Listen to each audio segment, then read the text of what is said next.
Good morning, everybody. Morning. Happy holidays. Yes, happy holidays. Good morning. While we're waiting for everybody to pop on here, anybody have any good inspirational stories for us for the past week? I just want to say thank you so much for last week's presentation because Sheriff has been awesome. I got 3 clients now that were pre-approved that's looking to submit offers. So that was really, really helpful last week. Wonderful. Thank you for sharing. So I'm excited for today.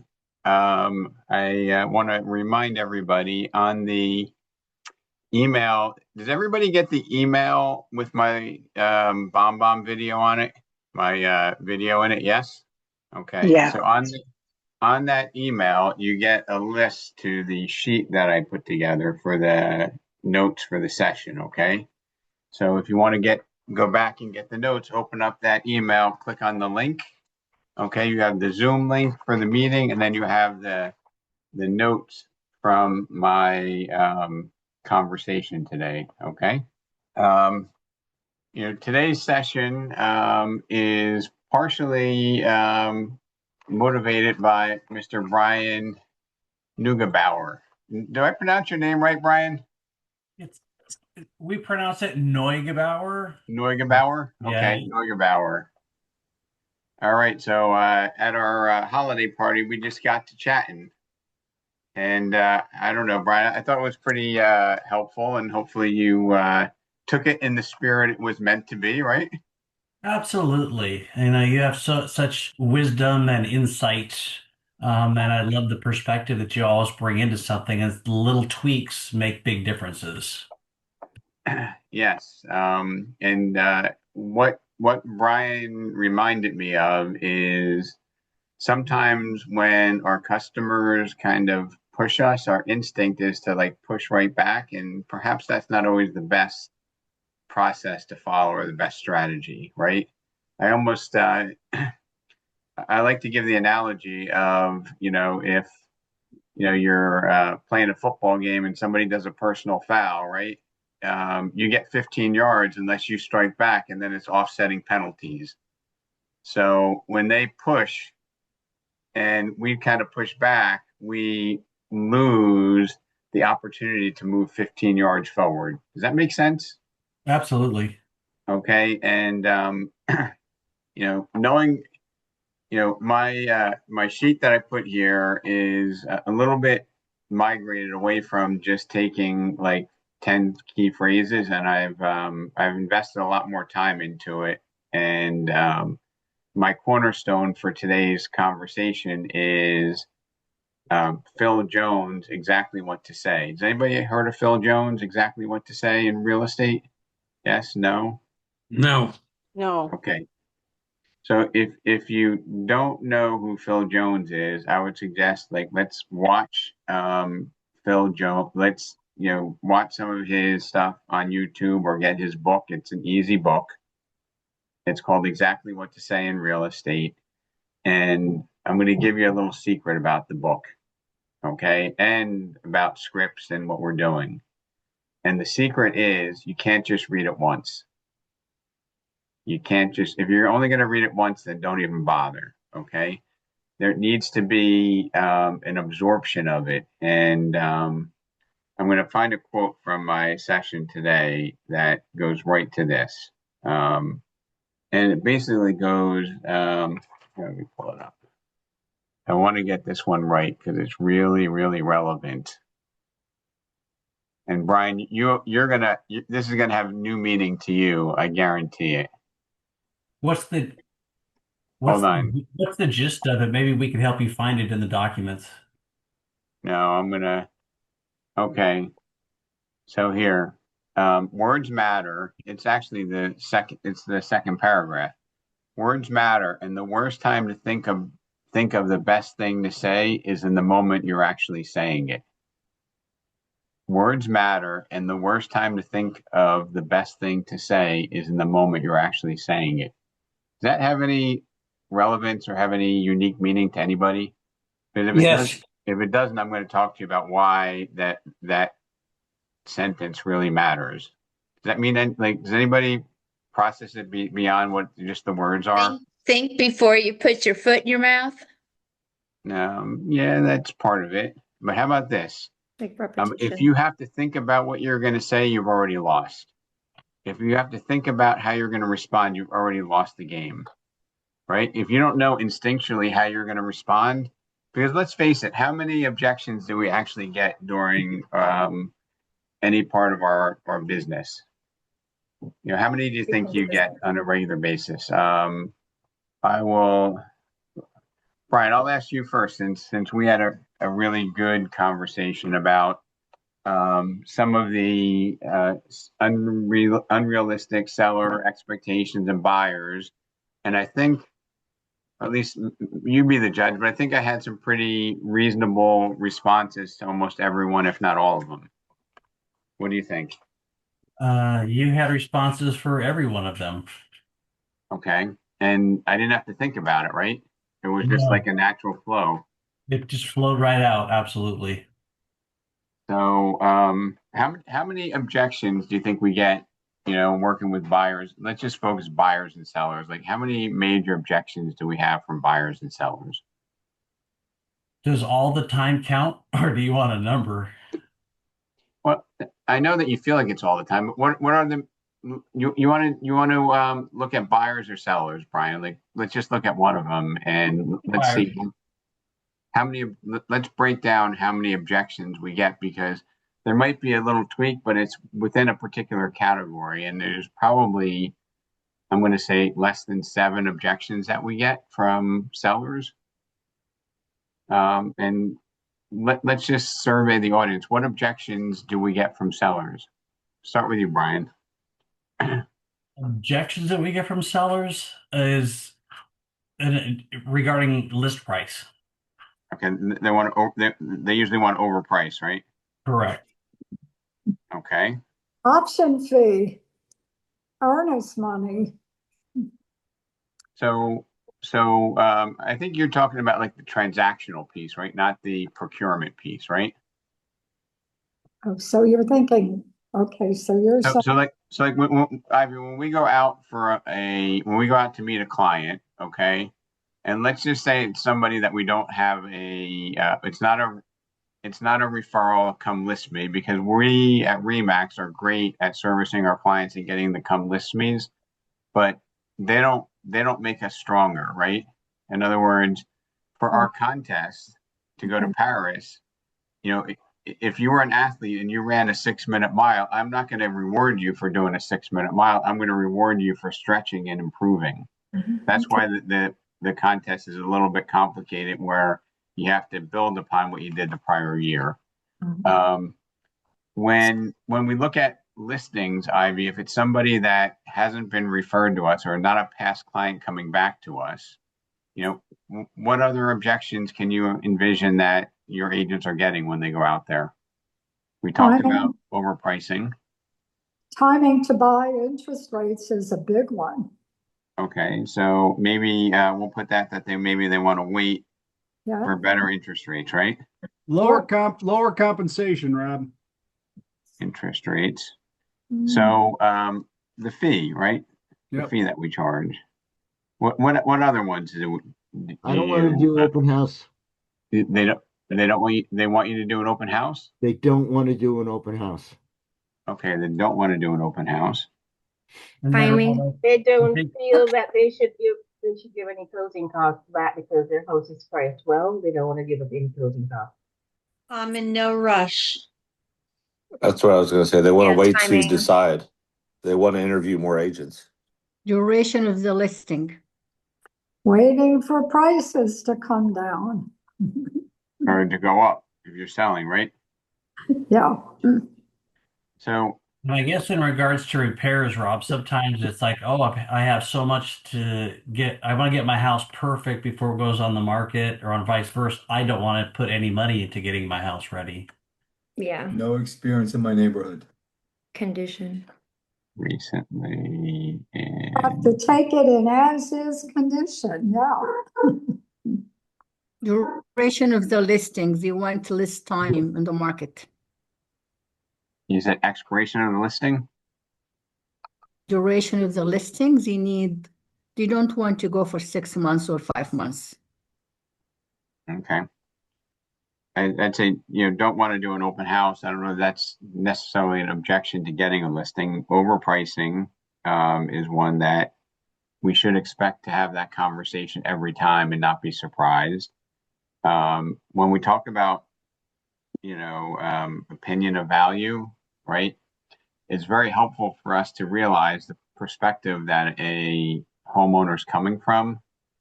And if everybody on this call can have the perspective of looking at mothers in a maternity ward and looking at their beautiful baby and saying, I have the most beautiful baby in the world, they're emotionally connected. They can't separate themselves from that. And homeowners are no different. Okay. They're emotional creatures, and offending them with the price is not the solution, right? It's educating them and giving them opportunity through questions. So overpricing is one. I'm not in a rush. I'm waiting for interest rates to come down. I'm waiting for prices to go up, right? Those are all in the same category of timing, right? So that's two. Three would be fees and concessions, right? Four might be preparing the house, right? Maybe doing some repairs or some cosmetic things to get the house ready, and maybe questioning our capacity or how much business we've had in the local neighborhood. I mean, I only have five here. Is there anything else that concerns you when you go in a listing conversation or a listing appointment? I've had a couple of sellers ask me, so if you're so good and you've got great experience, why do you need a 6 month listing? Why can't you take like a 2 month listing or a 1 month listing and get my house sold in that amount of time? Okay, but that's the same question about like the duration of the listing, and I'll go through that. So Okay. it's still one of the five. Like, now think about this. Like, we all came into this with saying, "Oh my God, there's all these objections," right? But they're all in five buckets, Hmm. right? I have a discount agent who do it for 1%. That's about the fees, same bucket, right? So we're talking about how much are they going to pay us? So, and Ivy, what would you say the average commission is in the two offices that you're at, like that you pay out for a sale? 5 to 5.5 is average. No, I mean, is it 8,000, 12,000? Like, what is the check that they bring in? 18 to 30,000. So 18 to $30,000. Okay. So if you're going to make 18 to $30,000, okay. And I'm just stepping aside from the conversation. Don't you think that we ought to have answers for these like that? Right.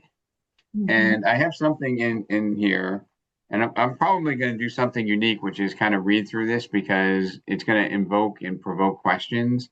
But this is something that Tom Toole had said, and I can't help but remember it. He says, "Don't practice with your paycheck." Right? If you have in the greater Dallas Fort Worth area, if you have an average of 18 to 30,000, my math ain't the greatest, but probably 24,000 is right in the middle of that.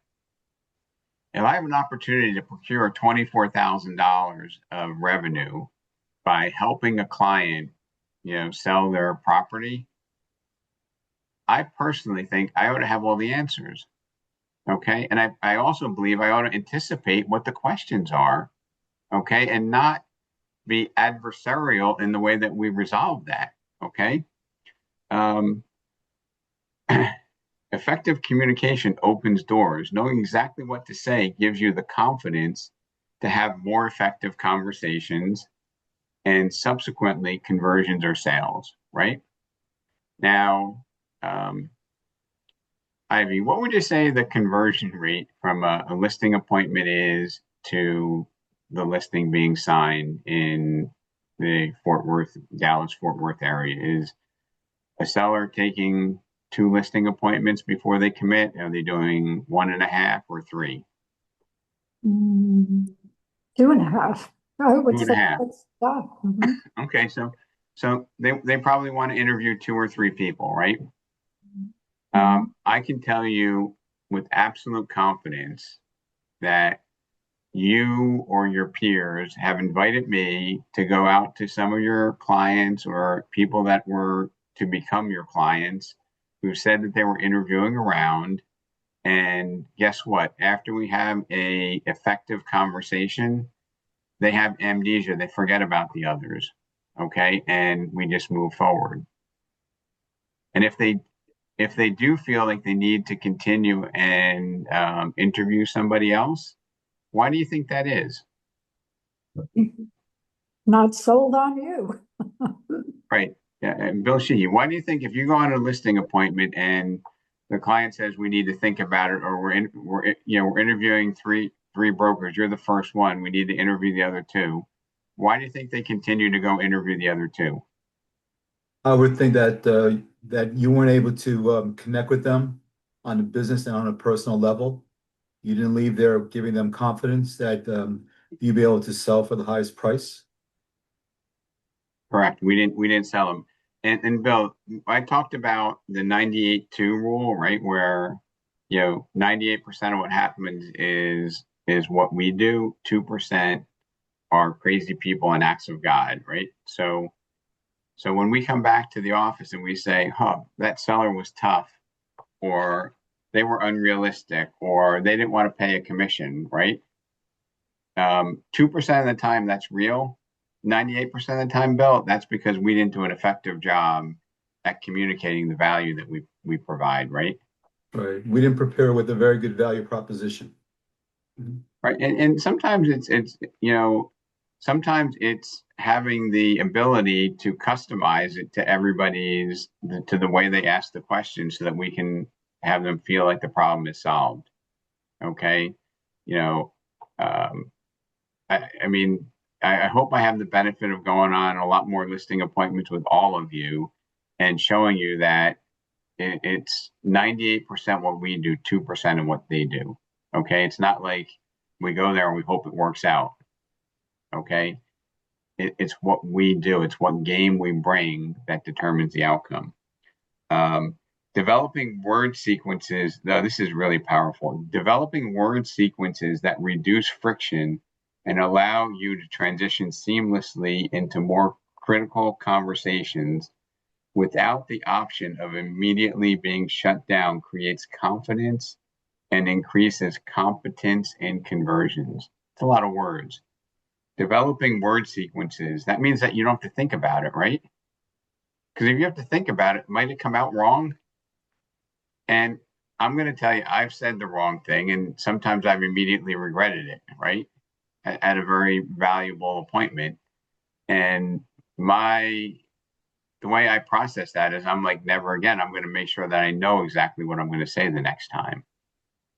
Because in most of our markets, that successful listing conversion is probably $18,000 to $24,000.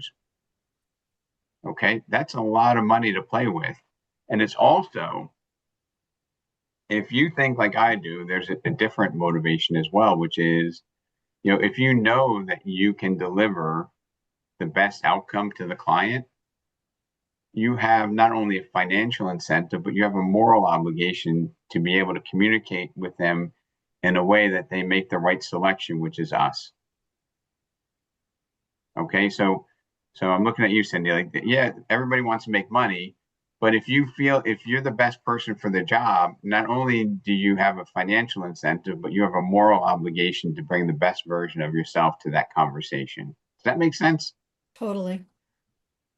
Knowing exactly what to say is mastering the words to influence, persuade, and connect personally and professionally.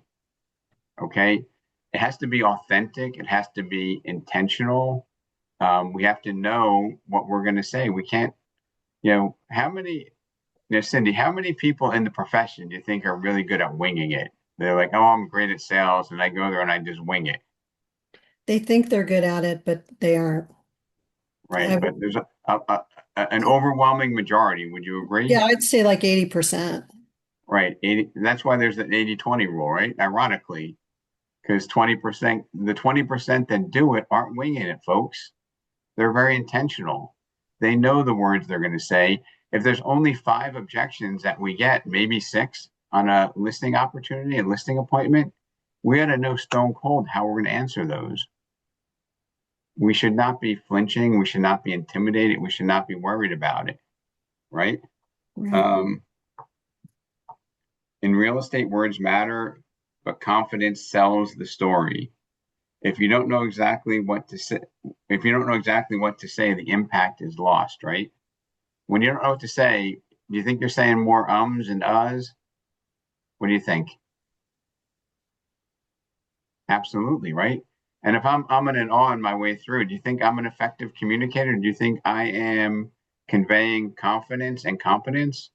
Or do you think I'm putting a nail in my coffin for we need to think about it? We're doing the latter. 93% of communication is shrouded in how you show up, your tone, your presence, your certainty, long before the words even leave your mouth, right? If you have to think about it, if you're tentative, if you pitch up when you say it, you're losing the battle before it even starts. So basically, Rob, what you're saying, and I agree, I think we probably will all agree, is you got to feel it. You have to feel and understand. If they're coming up with objections, you need to know how to respond to them, but you have to agree and feel what you're saying. When you feel what you're saying, it just comes out. You don't have to think about it. You know, I want to put this politely, but sometimes an agent will go out on their first, large listing 2 or 3 times the average of what they do, and they'll be like, "Wow, that's a lot of money for doing this listing," and they'll feel a little tentative about charging somebody for that. Even if you feel it, if it's in your body, the client will pull it out, and they'll have that same perception, and they're going to run with it and stomp you with that. Okay. If you know that you're worth every penny, right? You're selling properties for more than your competition. You're delivering satisfied clients, right?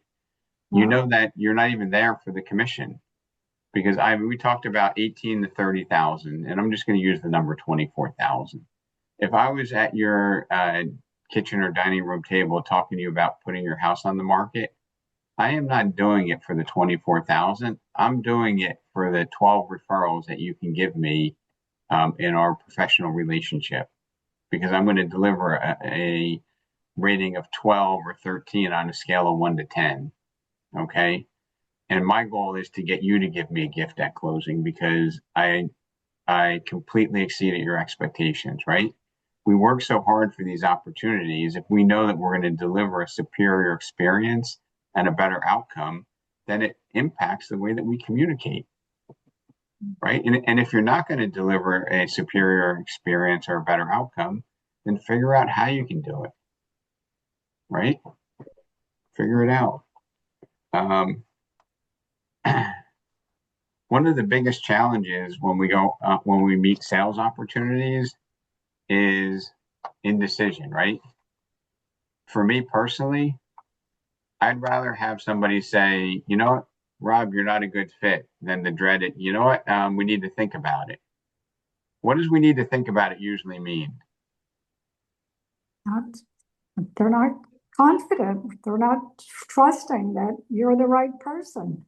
They're not sold on us, right? Yeah. That we missed the opportunity. And Lynn Freeman, how much time do you spend preparing for a listing appointment? Probably too much time, Rob.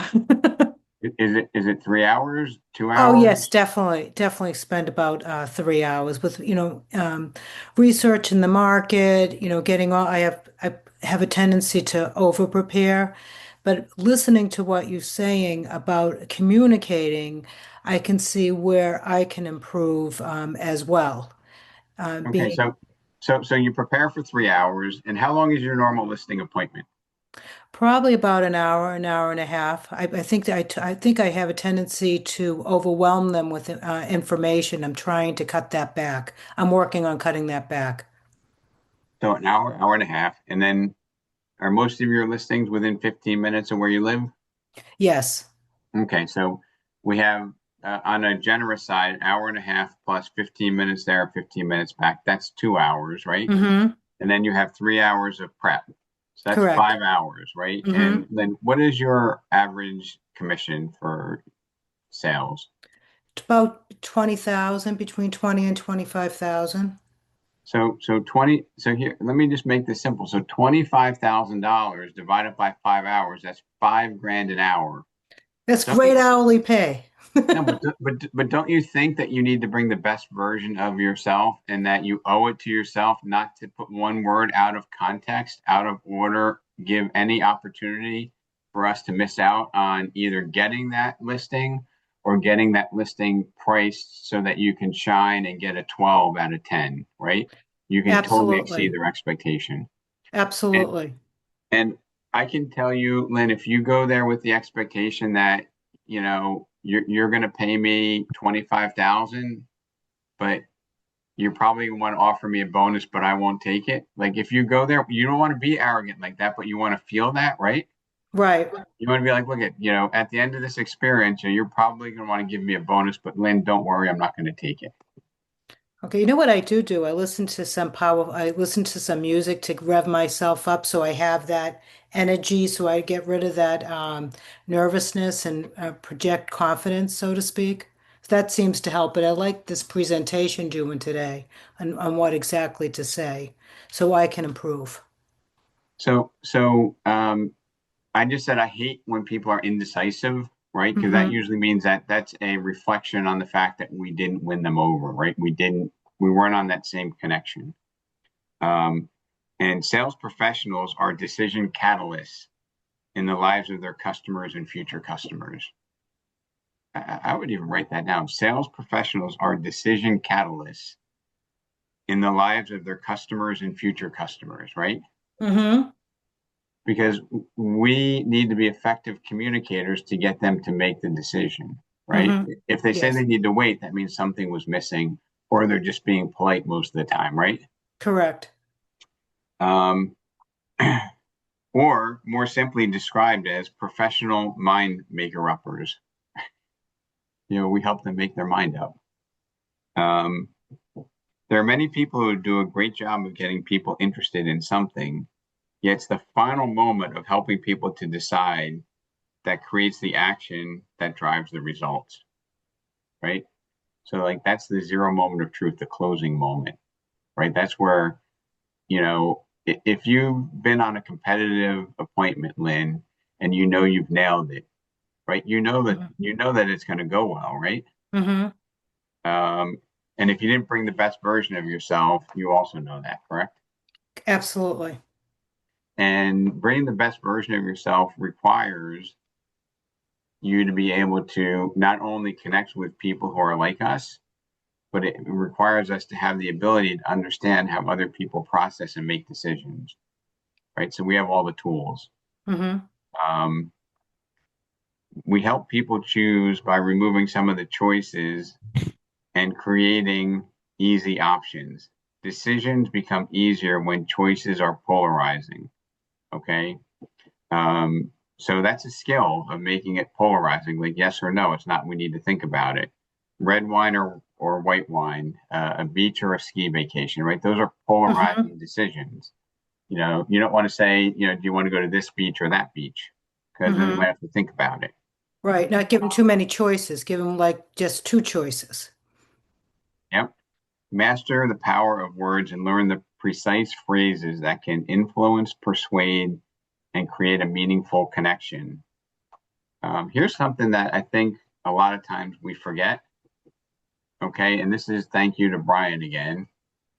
Um, Sometimes Brian, when we were having our little conversation, I'm going to use the term you were taking the bait, right? And trying to explain to me and tell me why that's the wrong decision, right?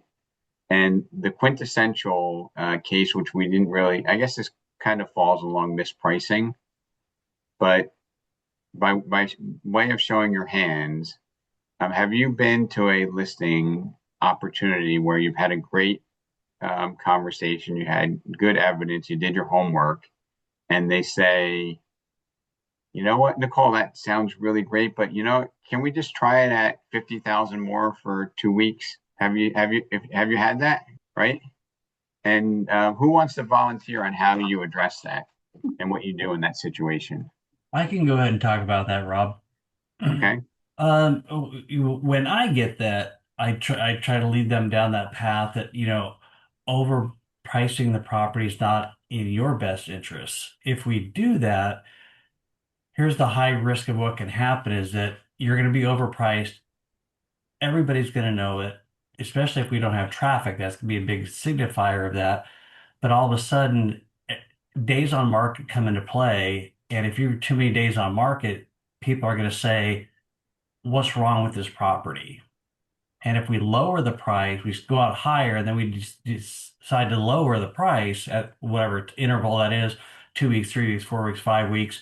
Now all of a sudden you have this long days on market, and everybody's thinking you have a stigmatized property. What's wrong with that property? Why does nobody want that property? And now we're going to start chasing a downhill offers because offers are going to start coming in lower because they know there's a stigmatized property attached. So is that basically how that communication goes? Was that like a natural flow, or yes? It's very natural for me, yes. Okay. So I hope we're still friends after this, Brian. But I would say, um, uh, We will be friends. I'll preface it. We will stay friends. okay, I would say that I think that that's a very flawed strategy that you employed, and you overthink everything you said makes complete sense, and it's completely logical. Um, However, this is something that you want to write down. Um, Clients don't argue with their own words. Clients don't argue with their own words. Clients don't challenge their own thoughts. Okay. And what you're doing is you're trying to tell me if we do this, we're going to get that, right? And for me, like I think of the Charlie Brown where it's like, want. Because do you think they're really listening to you, Brian, or no? Oh, say that again? I say when you're having that monologue Yeah. where you're telling them all that stuff that makes that everything that you said is spot on. But do you think that they're really listening to that, or you think that they've already dug their heels into their price? I would say at that moment they've dug in. I wish I could. So how about if you were to say this, Brian, instead of all of that you said, right? You say, "Hey, Brian, I completely respect your thought there, but I just had a question for you, right?" And then my question would be, Brian, how long would you wait before we adjust it down to the perceived market value? And every seller I've been to has a an answer to that. And tell me what you think your next client or your last client would have said. I would say they're probably going to say, let's wait at least 30 days. Okay, so I'm going to wait 30 days. And what's the price discrepancy when somebody says, "Can we just try it at this number?" Is that, on a $750,000 house, is that 50 or 100 over? It's probably about 50. Yeah, Okay. I never Okay, so really that big of a gap going to like 100,000. Okay, so somebody you're having a conversation at my kitchen table, and you presented and you made your conversation that 750 is kind of the perceived market value. Not uncommon. A seller says, "Yeah, Brian, that makes all the sense in the world, but we want to just try it at 800." Okay. Then Brian asks the question, "How long are you going to wait before you reposition it?" And they say, "Brian, we'll wait 30 days and then we'll lower it down to 750." And I've had some agents, and there's an agent by the name of David S., who used to try to impress me by saying, "Rob, I get these price reductions pre-signed for 30 days or 14 days down the road." And I'm like, the damage is already done, David, doesn't matter. Right. So I go back, instead of everything that Brian said, I say, hey, Brian, just out of curiosity, um, your house is on the market for 30 days. On day 33, somebody comes and takes a look at the house. They spend 45 minutes in the house. They go home and they tell their agent, we want to think about making an offer. When they're at their house that night, tell me, what does that conversation sound like? When the house was on the market for 33 days and the price was just cut 50,000. What do you think a client's going to tell you that conversation sounds like? Not good. So when I've had to present that speech pattern and ask them that question, most sellers, I don't think I've had anybody say that, oh, they're going to pay full price. When I present it like, Brian, your house has been on the market for 30 days. Day 33, somebody sees it. They know we just cut the price 50,000. They go home and discuss making an offer. What are they saying? Those potential sellers are telling me, well, Rob, they're probably going to think we're desperate. They're probably going to think we got an opportunity to lowball. Why? Oh, well, because 30 days on the market, they just cut the price by 50,000. Maybe we'll make an offer of 50,000 below that. That's the conversations that I hear. Can anybody envision that a seller, when you phrase it that way, would respond like that? Right? Because I put them in the frame of a buyer, right? And that's really what matters. And if you've been on appointments with me where that's happened, that's exactly how I do it. And there are harsher critics than I could be. And Brian, they don't argue with their own words and statements. So then I come back and I say, Brian, are you sure that you think that's the right way to maximize the equity in your house by giving buyers the opportunity to feel like there's no competition? All right. And do you think that would be a better strategy than trying to explain like you did? Because everything you said was completely accurate. But I believe a lot of times they're not listening. It's want, want, want, want. I think the way you present it is just so smooth. And you're right, they're not going to argue with their own words, especially when they're in the perspective of the buyer's shoes. Yep. So this is my gift that I want to give to everybody, is sometimes asking a better question instead of trying to tell somebody. So Because if you can get what I was going to say is a question. I asked the seller a question. Do you want to be in charge of this transaction, or do you want the buyer to be in charge of this transaction? So I have something similar to that, which I didn't put on here, Robert, but the question that I use that has the same meaning as yours is, Robert, how important is it for you to have control of the process? Right? And when they answer that, most people want to have control of the process, right? Right. So the only way that we can provide a stronger probability that we have control of the process is to not show our hands and show that the market has rejected the price and positioning of our property, right? Because if we have two buyers, then they're worried about what the other person is going to pay. They're going to put their best foot forward, right? And Robert, if we were in an auction house and there was only one bidder in the room, and the minimum bid was 400, would anybody ever bid more than 400? The answer is ridiculous. They wouldn't. But if there were Yeah. three people that wanted to buy that house, everybody's going to be talking about, well, where do I stop? Right? And Yeah. my conversation with you, Robert, would be, hey, if we get this price right, I'm not sure how high we can get this up to. And I'm going to give you evidence and case studies on how we do that. Okay, I put on here some perspective changers, which is like, what do you understand? What's your experience? How certain are you? When was the last time? How important is it? Could it be possible? How would you feel if? Just imagine it, if then scenarios. Okay.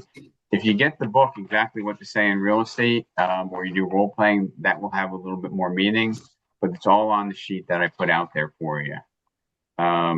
There's assumptive frames. When would it be a good time? I'm guessing you haven't gotten around to. You have three options. I'll bet you're a bit like me and want to make sure that you get good value and don't leave any money on the table, right? That's a good way of drawing people closer to us, right? So, hey, you know what, Cindy, I'll bet you're a bit like me and you don't want to overpay, right? Um, Labeling, don't worry, most people, the good news is, and my favorite, what happens next, right? What happens next is, we decide on the date we're going to launch it. We sign the paperwork today. We do a waiver, like whatever your closing process is. And here's one that is a really small tweak, which everybody should write down. Never say, do you have any questions? Okay. Asking this creates a subconscious suggestion that the other person should have questions. And if they don't have questions, it makes them feel peculiar and perhaps a little bit stupid. Okay. This encourages them to leave the decision-making conversation and feel like they have permission to go away and think about it. Okay. Reframe that and say, what questions do you have for me? None. Okay. It's a different framing of ending the process, right?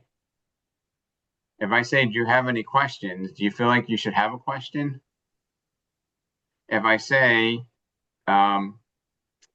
what questions do you have for me? Don't people normally say, none, you did a great job, right? That's like the natural response. So at the end, say, what questions do you have? Don't say, do you have any questions? So you can say, so at this point, Gary, I see you have three options. We can price it at the perceived market value. We can price it old school lottery style, where we price it for room to negotiate down, or you could also go with the auction style. Which would you like? Which is your choice? What do you prefer? Well, I want to get top dollar, so I would say the auction style. Okay. Now, that is what I call the illusion of choice. Because when I give Gary three choices, all of those three choices funnel back to me. Does that make sense? Yep.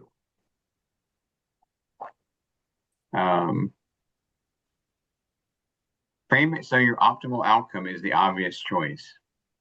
Frame the question so your optimal outcome is the obvious choice.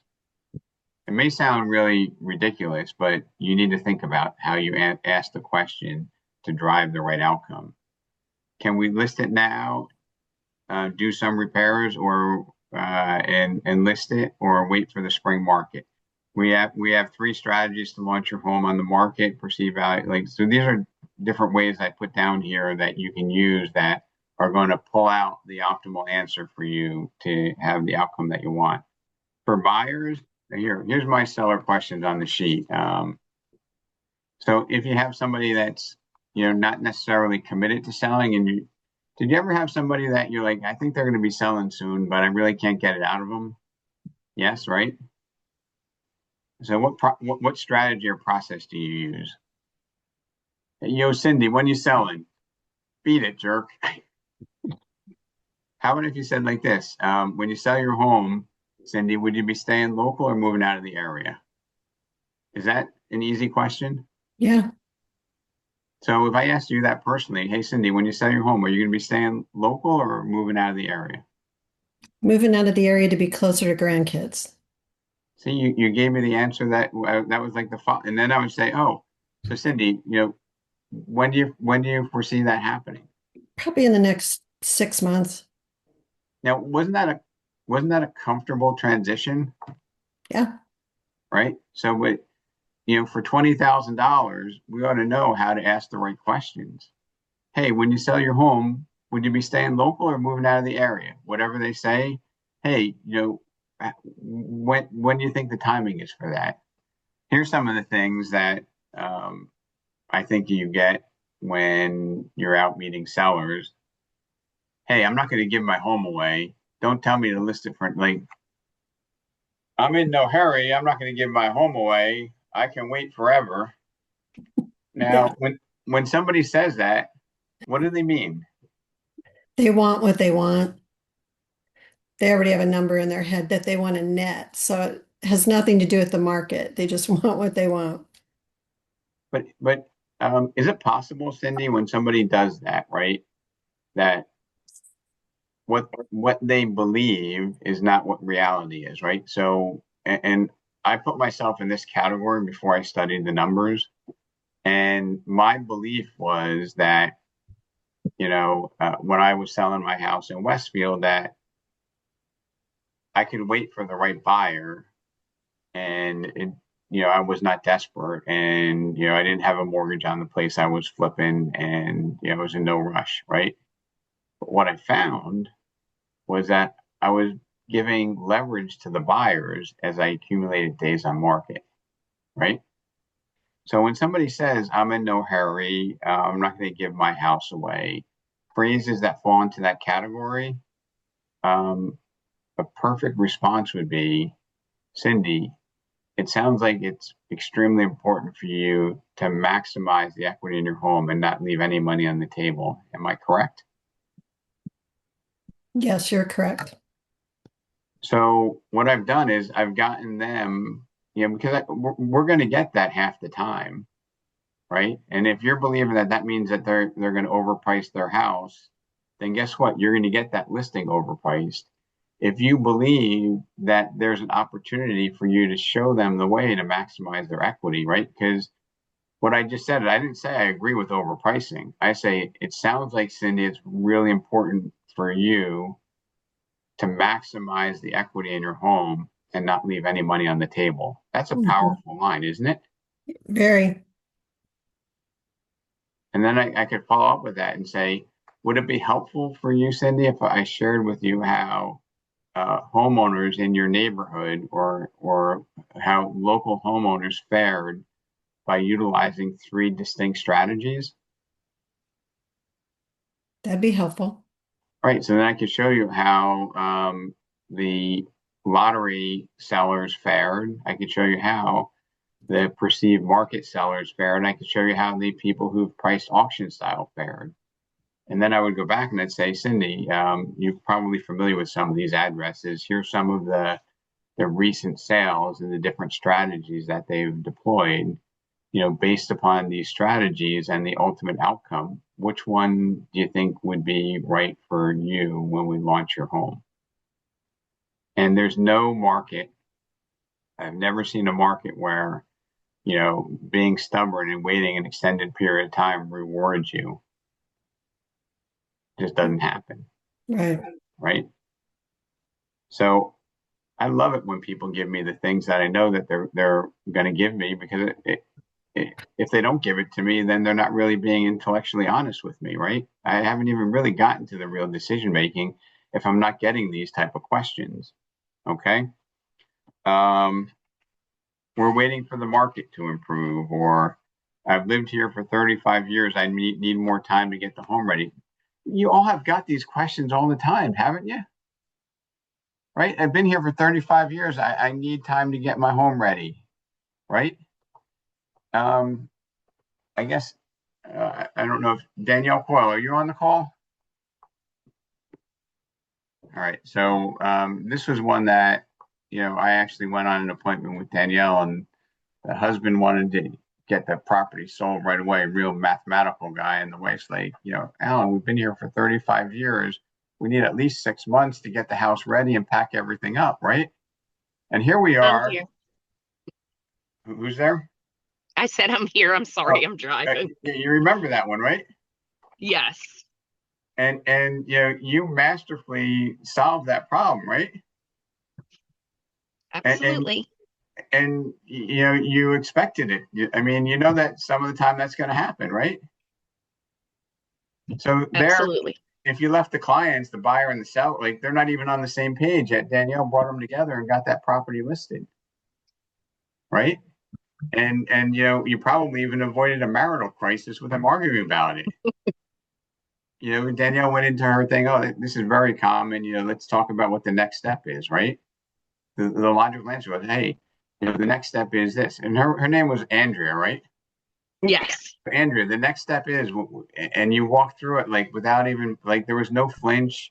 There was nothing. That's where I learned something, that I won't forget, and I'm sharing with all of you. So, if you get surprised by this, then you're gambling with your opportunity to make, let's just say, 3 sales at 24,000, because you want to get 2 referrals from every transaction. It's not just the 24 grand. So if it's $74,000 on the line, you ought to know exactly what you're going to say. And if you're the best candidate for the job, right, and you're not motivated by money, then use your moral obligation to help people, right? Because how many deals did you do with Alan and his family, Danielle? A total of 5. So 5, multiply it by 5 just from one person, and that was just him and his family. So the stakes are big. Okay. And I didn't mean to put you on the spot, Danielle, but it was just That's okay. it was a really relevant point. And I just wanted to give you kudos on how I learned from that experience. On boom, there was no inflection, like her voice didn't pitch up, and she was just certain that this is just part of the process. Things like the market dynamic, like these things should be commonplace in how we talk to our sellers. Hey, the market dynamic is simply a relationship between active homes on the market, pending sales, and sold homes. Okay. One of our team in Florida had a $250,000 price reduction on a 4 or 5 month old listing that was at 2.5 million. It was at 2.8 down to 2.5. And the way that they got impact with the seller was they went and they did the absorption rate, right? And absorption rate is industry lingo, right? That's like saying a CMA. I strongly encourage us not to use shop talk. But what they did was they went and they said, hey, Gary, I hope you don't mind that I just took a fresh look at, the market here. And I just wanted to let you know that there's 23 homes for sale currently, and there were only 8 sales in the past year. And Gary, what that means to us is that most of the sellers are going to be taking 2 years and 3 months to sell your house. I have an idea on how we can get it sold quicker. Would you be open to that? Right. Yes. So that's equating the absorption rate into the conversation, right? And this went from 2.8 down to 2.55. And the conversation with the seller, when they were like, no way, we're not giving it away. They fight, right? And then you've all been in this conversation. The conversation goes towards, well, we'd really like to get 2.5. If we go 2.55, do you think we could still get 2. Right? So this is what's going on when the clients are opening up their heart to us, right? And we were like, I do think you could still get 2.5 if we listed at 2.55, right? So we do this $250,000 price reduction, and we get 3 offers and sell for its 2.62. All right. Wait, it gets better. So we sell it for 2.62, and they say, can we just do a call to talk about what happens next? And you know what they did? They said, hey, Lynn, can we get a reduction in the commission? And we needed to know what to say there too, right? So anyway, you shouldn't be surprised, right? You should never be surprised. And if you do a job like that and there's 2.5 months or 2.25 years of inventory in the market and you get somebody's house sold, don't be shocked that they ask you for a discount. Just know how you're going to answer it. If everything went perfectly, when would you ideally like to move to your next home? These are all things that we need to have that flow off of our mouth. And you have these pages here of my notes. would you be open-minded to, how open-minded are you to reviewing these three strategies? Um, what you know is about moving someone's position of certainty to doubt. And this is done by questioning the knowledge upon which their opinion is founded. Don't try to win the argument, because I say you can win the argument, but you don't get the listing. Don't try to win the argument, but question the information that their opinion is based upon. And this allows them to recognize that their opinion is unfounded. What do you know about how we do things differently here, right? That's a great question. What happens next? Objection handlers. I just put all these random thoughts because this type of stuff gets me really excited, because it's all about helping people, right? It's about doing the right thing, helping people, asking the right questions. And everybody needs to give their next Arizona referral to, not you, Cindy, but Brian, because Brian was the one that was asking me all these questions. That was the impetus for today's session. So Brian, your instincts motivated me for this.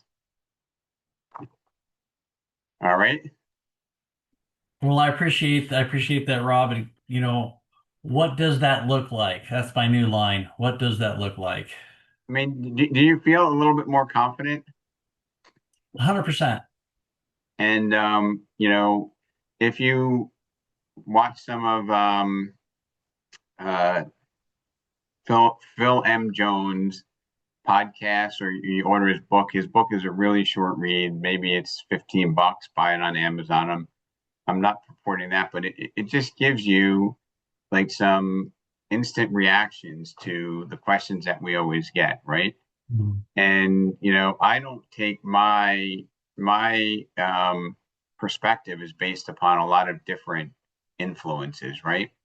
So the more influences you have, the stronger the arsenal of tools you have to satisfy clients and to win that business, right? Because everybody everybody has the same answer. Everybody has the same objections. They frame them a little bit differently, but the magic is in how we address them, right? It's the confidence that we give them, right? So I hope that I gave you a little something to help you up your game, to help you have more impact on the clients and the appointments that you have. Nicole Bennett, Rob? you look like you have something you want to say. No, I was just I got some feedback from some of the agents. Been really good.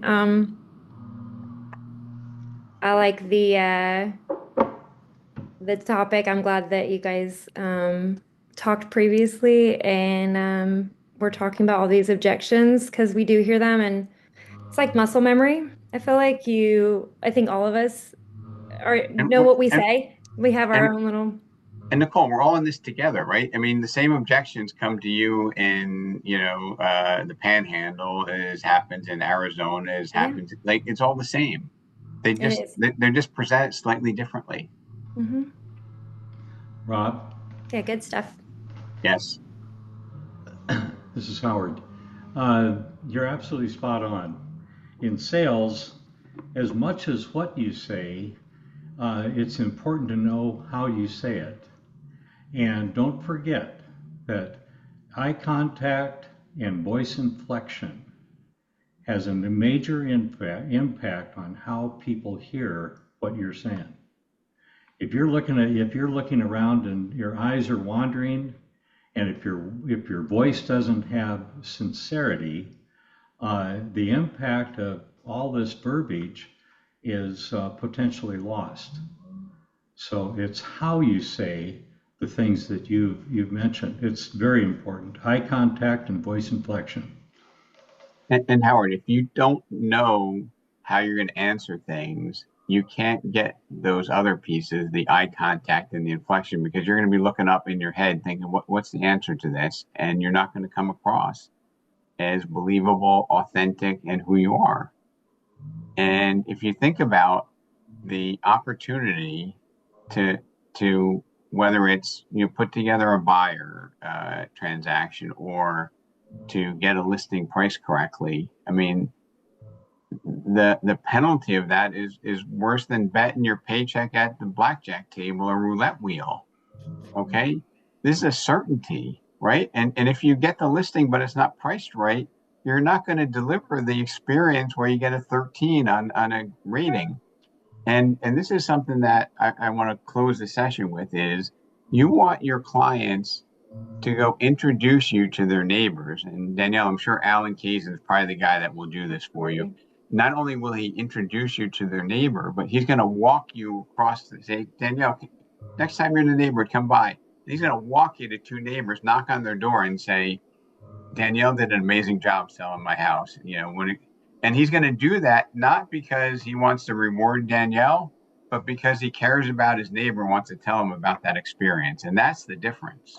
No offense to you, Danielle. I know that you think that he loves you, but he wants his friends to go to the best he wants to brag about the best restaurant he went to and the best agent, right?